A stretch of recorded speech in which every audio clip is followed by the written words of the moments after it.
स्वागत है आपका आज के एपिसोड में। चलिए शुरुआत करते हैं पिछले अभ्यास प्रश्न के साथ। प्रश्न था, एक्स किरण ध्रुवणमापी उपग्रह यानी एक्सपोसैट के संबंध में निम्नलिखित कथनों पर विचार कीजिए।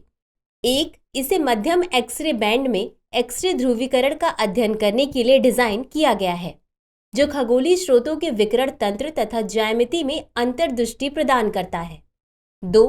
यह मध्यम एक्सरे बैंड में एक्सरे ध्रुवीकरण के लिए समर्पित विश्व का पहला मिशन है। 3. यह इसरो और नासा के बीच एक सहयोग है। उपरोक्त कथनों में से कितने सही नहीं हैं? ए केवल 1, बी केवल 2, सी सभी 3, डी इनमें से कोई भी नहीं। इस प्रश्न का सही उत्तर है विकल्प ए, केवल 1। चले देखते हैं इसके विश्लेषण को।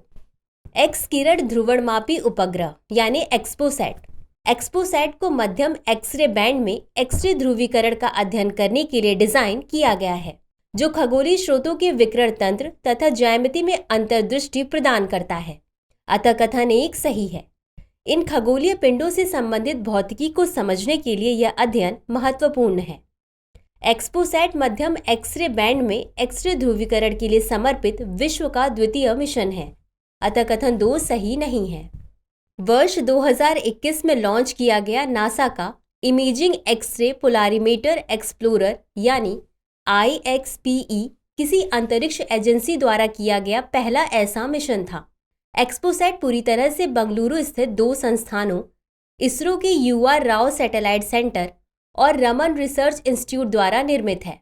इसका विकास वर्ष 2008 में शुरू हुआ और वर्ष 2015 में इसरो के साथ एक औपचारिक समझौते पर हस्ताक्षर किए गए। अतः कथन 3 सही नहीं है।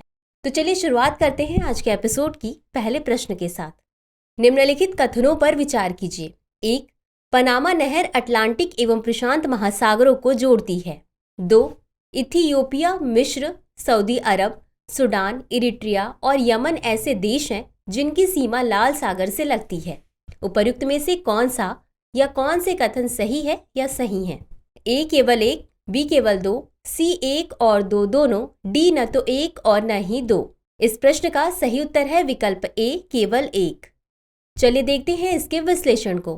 पनामा नहर पनामा में 82 किलोमीटर का एक कृत्रिम जलमार्ग है, जो अटलांटिक महासागर को प्रशांत महासागर से जोड़ता है। यह नहर पनामा के स्थल डमरू मध्य से होकर गुजरती है और समुद्री व्यापार के लिए एक प्रमुख माध्यम है। अतः कथन 1 सही है। लाल सागर हिंद महासागर का एक समुद्री जल प्रवेश द्वार है, जो अफ्रीका और एशिया के बीच स्थित है।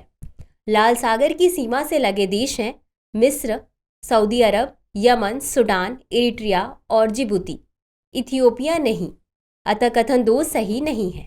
अगला प्रश्न है, लक्षित क्षेत्रों में उच्च स्तरीय विद्यालयों में छात्रों के लिए आवासीय शिक्षा योजना यानी श्रेष्ठता के संदर्भ में निम्नलिखित कथनों पर विचार कीजिए। 1. यह हाशिया पर रहने वाले आय समूहों के समुदायों के लिए शैक्षिक सेवा अंतराल को कम करने हेतु शिक्षा मंत्रालय की एक पहल थी।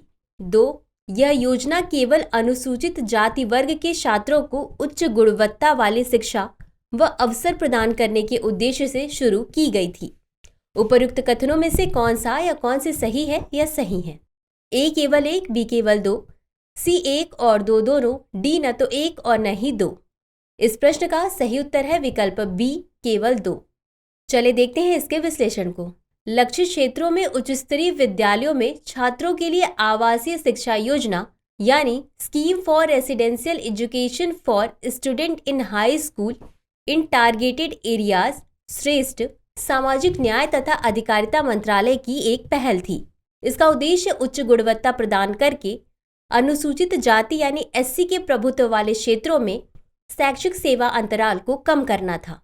इसके तहत अनुसूचित जाति के छात्रों के लिए शिक्षा, सामाजिक आर्थिक उत्थान एवं समग्र विकास के साथ उन्हें गुणवत्तापूर्ण शिक्षा व अवसर प्रदान किए गए। अतः कथन 1 सही नहीं है। अनुसूचित जाति समुदाय के छात्र जो वर्तमान में 8वीं तथा 10वीं कक्षा में पढ़ रहे हैं, वे इस योजना से लाभान्वित होने के पात्र हैं।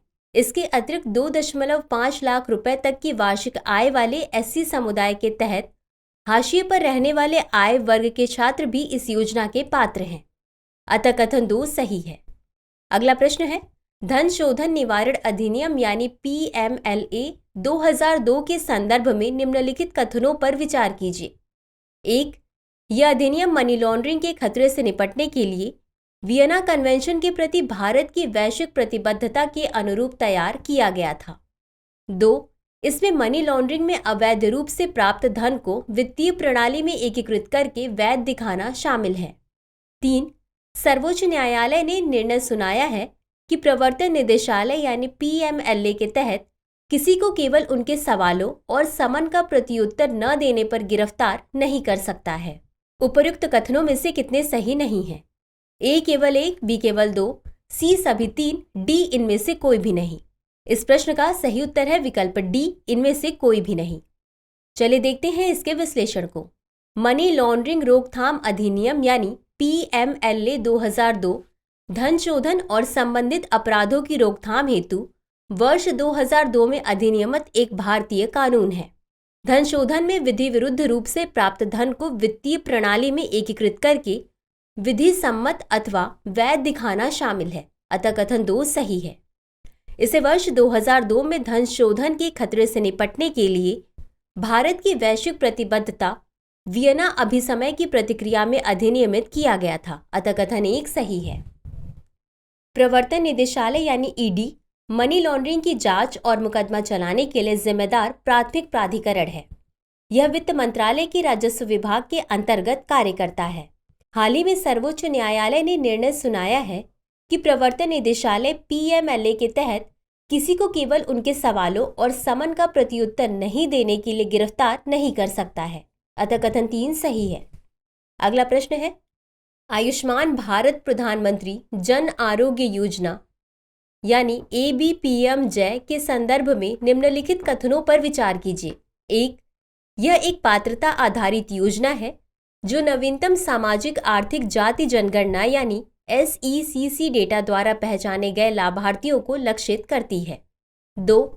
इस कार्यक्रम के लिए वित्त पोषण सभी राज्यों तथा विधानसभाओं वाले केंद्र शासित प्रदेशों के लिए 60:40 के अनुपात में वितरित किया जाता है, जबकि पूर्वोत्तर राज्यों व जम्मू कश्मीर के लिए इसमें 90:10 के अनुपात का पालन किया जाता है। 3. PMJ के प्रभावी कार्यान्वयन के लिए सोसाइटी रजिस्ट्रीकरण अधिनियम 1860 के तहत एक स्वायत्त इकाई के रूप में राष्ट्रीय स्वास्थ्य प्राधिकरण यानी NHA का गठन किया गया है। उपर्युक्त कथनों में से कितने सही हैं? A केवल 1, B केवल 2, C सभी 3, D इनमें से कोई भी नहीं। इस प्रश्न का सही उत्तर है विकल्प C सभी 3। चलिए देखते हैं इसके विश्लेषण को। आयुष्मान भारत प्रधानमंत्री जन आरोग्य योजना यानी ABPMJ एक पात्रता आधारित योजना है जो नवीनतम सामाजिक आर्थिक जाति जनगणना यानी SECC डेटा द्वारा पहचाने गए लाभार्थियों को लक्षित करती है, अतः कथन 1 सही है। राष्ट्रीय स्वास्थ्य प्राधिकरण यानी NHA ने राज्यों या केंद्र शासित प्रदेशों को शेष अप्रमाणित SECC परिवारों की पहचान करने के लिए समान सामाजिक आर्थिक प्रोफाइल वाले गैर सामाजिक आर्थिक जाति जनगणना यानी SECC लाभार्थी परिवार डेटाबेस का उपयोग करने हेतु लचीलापन प्रदान किया है। इस योजना का वित्त पोषण संयुक्त रूप से किया जाता है। सभी राज्यों और केंद्र शासित प्रदेशों के मामले में केंद्र एवं विधायिका के बीच 60:40, पूर्वोत्तर राज्यों तथा जम्मू कश्मीर, हिमालय व उत्तराखंड के लिए 90:10 और विधायिका रहित केंद्र शासित प्रदेशों हेतु 100% केंद्रीय वित्त पोषण है, अतः कथन 2 सही है। राष्ट्रीय स्वास्थ्य प्राधिकरण यानी नेशनल हेल्थ अथॉरिटी को राज्य सरकारों के साथ संयुक्त रूप से PMJAY के प्रभावी कार्यान्वयन हेतु सोसाइटी रजिस्ट्रीकरण अधिनियम 1860 के तहत एक स्वायत्त इकाई के रूप में गठित किया गया है, अतः कथन 3 सही है।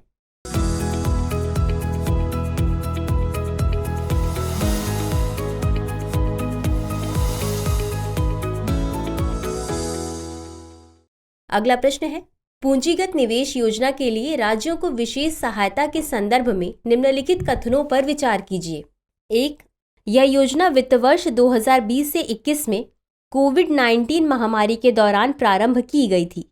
2. इस योजना में 10 भाग हैं। भाग 1 में सबसे छोटा आवंटन 10,000 करोड़ रुपए है। 3. इस योजना का उद्देश्य जल जीवन मिशन और प्रधानमंत्री ग्राम सड़क योजना जैसे प्रमुख क्षेत्रों में परियोजनाओं की गति को बढ़ाना भी है। उपर्युक्त में से कितने कथन सही हैं? ए केवल एक, बी केवल दो, सी सभी तीन, डी इनमें से कोई भी नहीं। इस प्रश्न का सही उत्तर है विकल्प बी केवल दो। चलिए देखते हैं इसके विश्लेषण को। यह योजना वित्त वर्ष 2020-21 में कोविड-19 महामारी के मद्देनजर शुरू की गई थी। अतः कथन एक सही है। वर्तमान में इस योजना का विस्तार किया गया है तथा इसे 1.3 लाख करोड़ रुपए के आवंटन के साथ पूंजी निवेश के लिए राज्यों को विशेष सहायता योजना 2023-24 के रूप में जारी रखा गया है। इस योजना के 8 भाग हैं, जिसमें भाग 1 लाख करोड़ रुपए के आवंटन के साथ सबसे बड़ा है। अतः कथन 2 सही नहीं है। यह राशि 15वें वित्त आयोग के निर्णय के अनुसार राज्यों के बीच केंद्रीय करों और कर्तव्यों में उनकी हिस्सेदारी के अनुपात में आवंटित की गई है। इस योजना का उद्देश्य राज्य के हिस्से को पूरा करने के लिए धन प्रदान करके जल जीवन मिशन और प्रधानमंत्री ग्राम सड़क योजना जैसे प्रमुख क्षेत्रों में परियोजना की गति को बढ़ाना भी है। अतः कथन 3 सही है। अगला प्रश्न है, प्रसार भारती के संबंध में निम्नलिखित कथनों पर विचार कीजिए। 1. यह प्रसार भारती अधिनियम 1997 के तहत स्थापित एक वैधानिक स्वायत्त निकाय है। 2. यह देश की सबसे बड़ी सार्वजनिक प्रसारण एजेंसी है और इसके अंतर्गत दूरदर्शन टेलीविजन नेटवर्क तथा ऑल इंडिया रेडियो शामिल है। उपर्युक्त कथनों में से कौन सा या कौन से सही है या सही है? ए केवल एक, बी केवल दो, सी 1 और 2 दोनों, डी न तो 1 और न ही 2।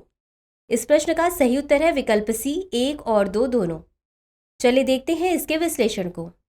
प्रसार भारती भारत की सबसे बड़ी सार्वजनिक प्रसारण एजेंसी है। यह प्रसार भारती अधिनियम 1997 के तहत स्थापित की गई है।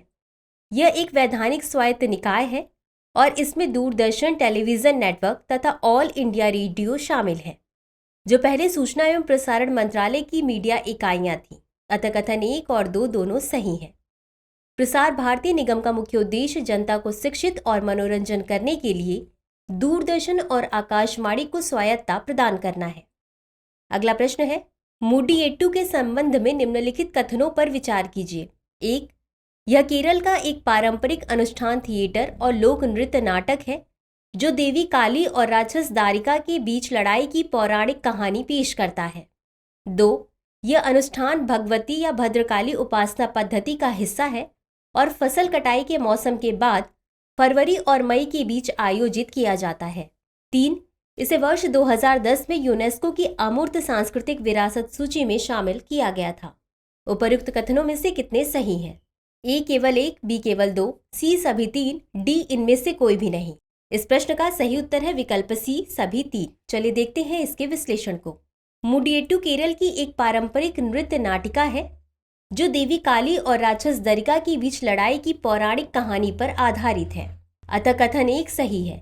यह भगवती अथवा भद्रकाली उपासना पद्धति का हिस्सा है और आमतौर पर फसल कटाई के बाद फरवरी और मई के बीच भगवती मंदिरों में आयोजित किया जाता है। अतः कथन 2 सही है। मरार और कुरुप्पू समुदायों के सदस्य इसका प्रदर्शन करते हैं।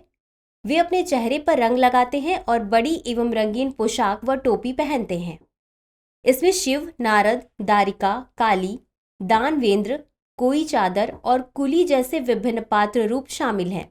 विजयी काली द्वारा दारिका का सिर पकड़कर मंच पर प्रवेश करने के साथ इस अनुष्ठान का समापन होता है, जिसके बाद शिव के स्तुति गीत का गायन होता है। इसे वर्ष 2010 में यूनेस्को की अमूर्त सांस्कृतिक विरासत सूची में शामिल किया गया था और इससे पूर्व कुटियाट्टम को विरासत सूची में शामिल किया गया था। अतः कथन 3 सही है।